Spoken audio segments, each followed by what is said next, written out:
Bueno, ahora vamos a ligar lo que hemos visto sobre curvas de nivel con otra herramienta más que ustedes vieron en su ramo económico, que son las curvas de indiferencia.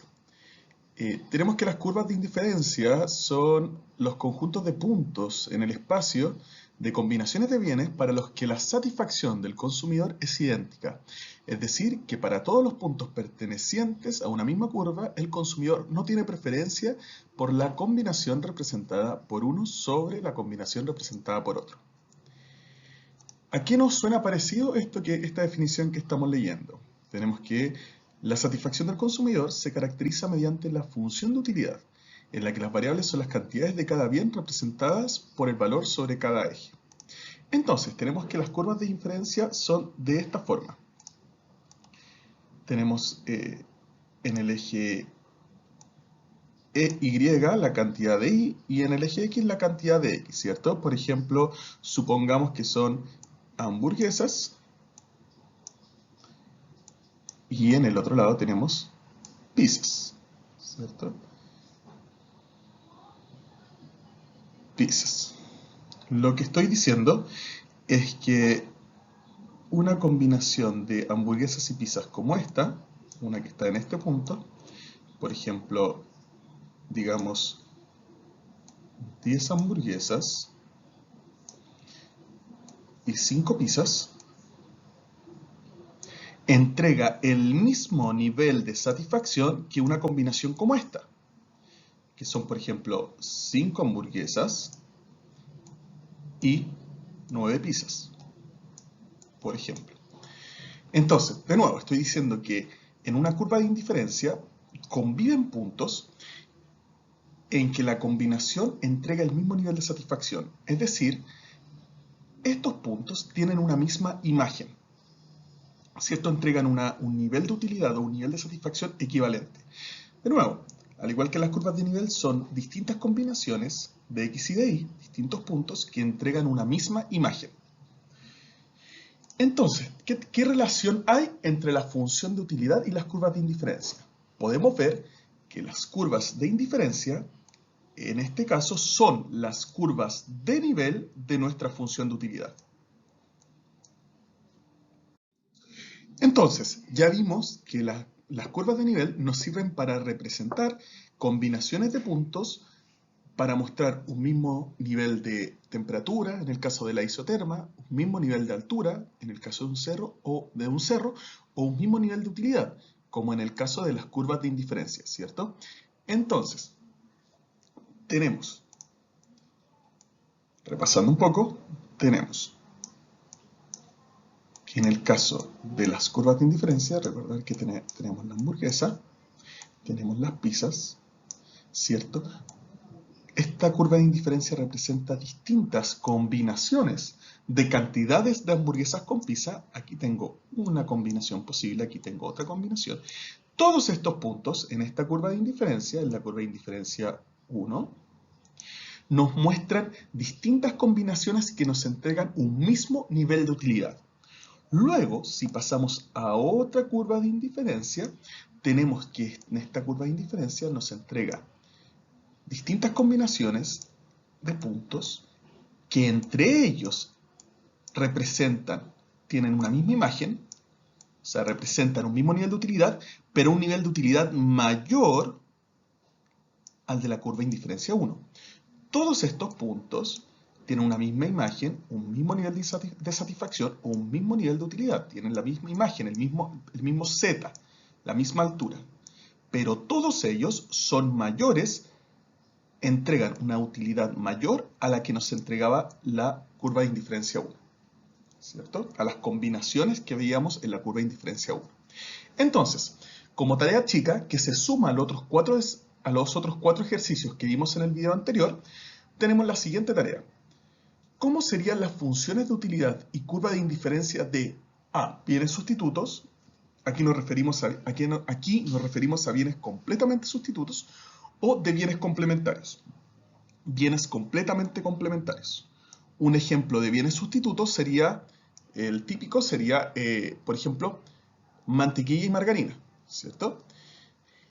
Un ejemplo de bienes perfectamente complementarios sería, por ejemplo, un zapato izquierdo con un zapato derecho.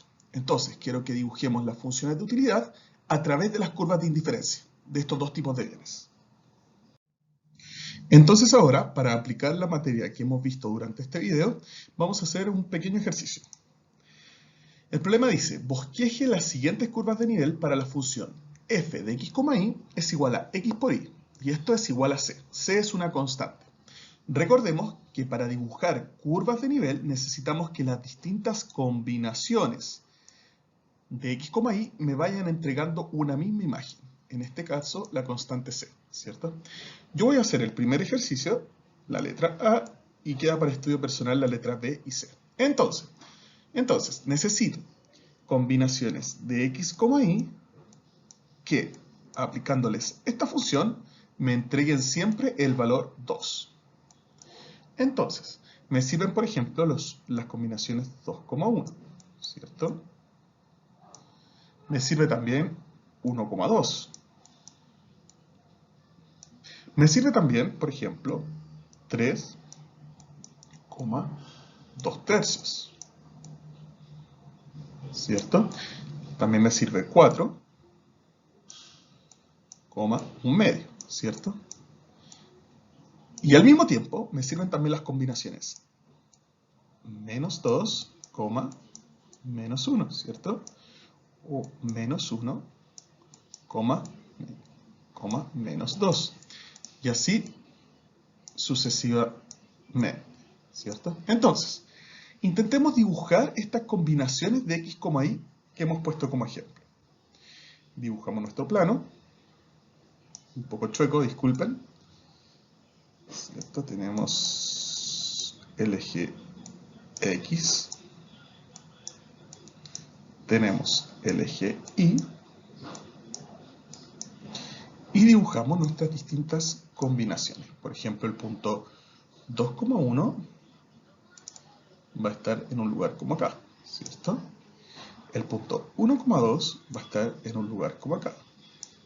El punto 3,2 tercios va a estar en un lugar como acá, ¿cierto?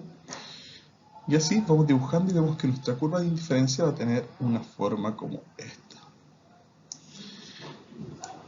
Pero también dijimos que nos servían puntos como este, como el menos 2,1 y como el menos 1, menos 2, ¿cierto? Por lo tanto, la curva de indiferencia también pasa por acá.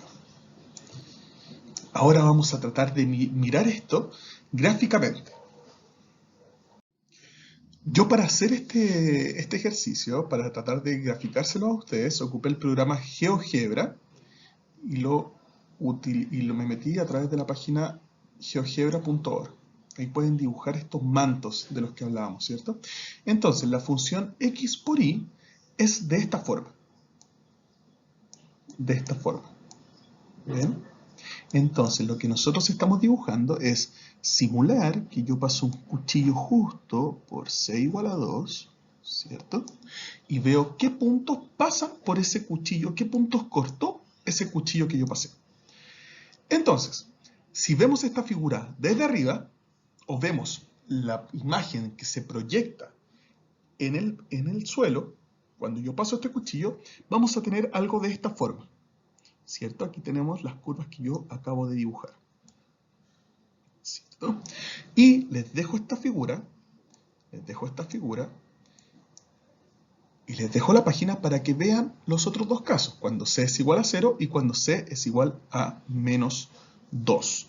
Si se fijan, cuando el cuchillo parte justo en c igual a 2, pasa algo curioso. Vean por dónde pasan las curvas de nivel.